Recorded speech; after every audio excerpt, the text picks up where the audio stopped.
Vascular dementia is dementia caused by problems in the supply of blood to the brain, typically a series of minor strokes, leading to worsening cognitive decline that occurs step by step.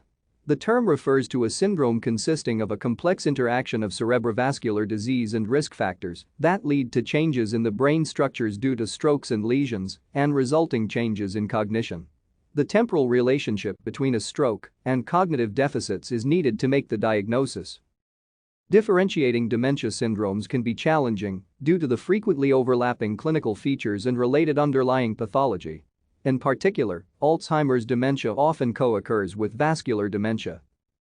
People with vascular dementia present with progressive cognitive impairment, acutely or subacutely, as in mild cognitive impairment, frequently stepwise, after multiple cerebrovascular events.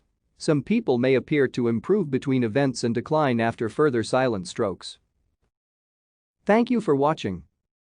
Like and subscribe if you would like to view more of our videos. Have a nice day.